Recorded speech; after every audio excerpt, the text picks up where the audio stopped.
السلام علیکم ورحمۃ اللہ وبرکاتہ۔ جی تو ناظرین، میں ہوں آپ کی ہوسٹ کمل شیخ اور آپ دیکھ رہے ہیں افواہ یوٹیوب آفیشیل۔ میں لے کر آئی ہوں افواہ کے زیر اہتمام جاری تحریری مقابلے میں شامل ایک نئے افسانچے کا وائس اوور۔ جن مصنفہ کا میں افسانچہ لے کر آئی ہوں ان کا نام ہے طاہرہ لیاقت اور افسانچے کا عنوان ہے پیام رمضان۔ تو ناظرین چلتے ہیں اپنے افسانچے کی طرف۔ اس سے پہلے آپ سب سے ایک عرض ہے کہ چینل کو سبسکرائب کرنا اور بیل آئیکن کو ٹچ کرنا مت بھولیے گا۔ نمل اپنے نام کی طرح بہت ہی خوبرو اور نرم و نازک لڑکی تھی، مگر افسوس کہ اس کی پیدائش ایک ایسے گھرانے میں ہوئی جس میں اسلام کا دور دور تک کوئی نام و نشان نہ تھا۔ بظاہر تو وہ مسلمان تھے، مگر ان کے طور طریقے اور رہن سہن غیر مسلموں سے کم نہیں تھے۔ وہ ایک لالچی اور دولت کے گرویدہ معاشرے میں رہ رہے تھے۔ نمل کی جس ماحول میں پرورش ہوئی وہ بھی بالکل اسی رنگ میں رنگ چکی تھی۔ وہ پڑھنے لکھنے کے باوجود ان فرسودہ روایات اور جاہلانہ طور طریقوں سے بہت خوش تھی اور اپنی زندگی میں بہت مست تھی، کیونکہ اس کی زندگی میں کوئی ایسا انسان موجود نہ تھا جو کہ اس کی اصلاح کرتا۔ کالج میں اس کا نیا نیا داخلہ ہوا تھا۔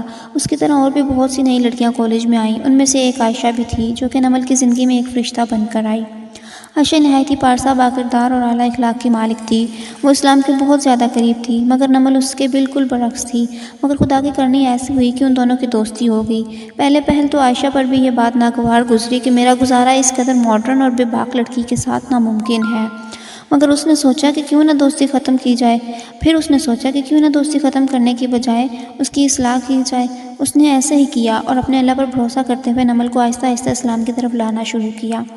رمضان المبارک کی آمد بھی قریب ہی تھی، تو اس نے سوچا کہ نمل کی اصلاح کے لیے رمضان کے بابرکت مہینے سے زیادہ اچھا موقع نہیں ہے۔ اس نے نمل سے بات کی اور سمجھایا کہ دیکھو تم کتنی پیاری ہو اور تمہیں اس چیز کا اندازہ ہے کہ تم اپنی زندگی کس طرح گزار رہی ہو۔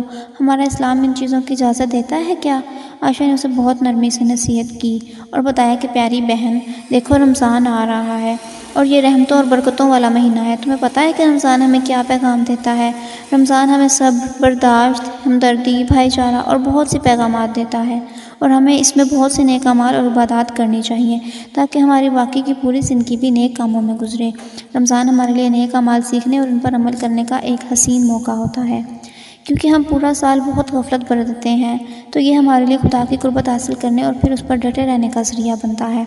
تو میری بہنہ، اس مبارک مہینے کو ہمیں اپنے لیے باعث نجات اور باعث اصلاح بنانا ہے تاکہ ہم اپنی زندگی کے اصل مقصد سے واقف ہوں اور آئندہ کی زندگی میں ان تمام باتوں کو اپنے اندر پیدا کریں اور ان پر عمل بھی کریں۔ عائشہ کی یہ تمام باتیں نمل کے دل کو چھونے لگیں اور اس کے دل میں ایک حب سی پیدا ہوئی اور ساتھ ہی احساس ندامت بھی کہ میں آج سے کس راہ پر چل رہی تھی۔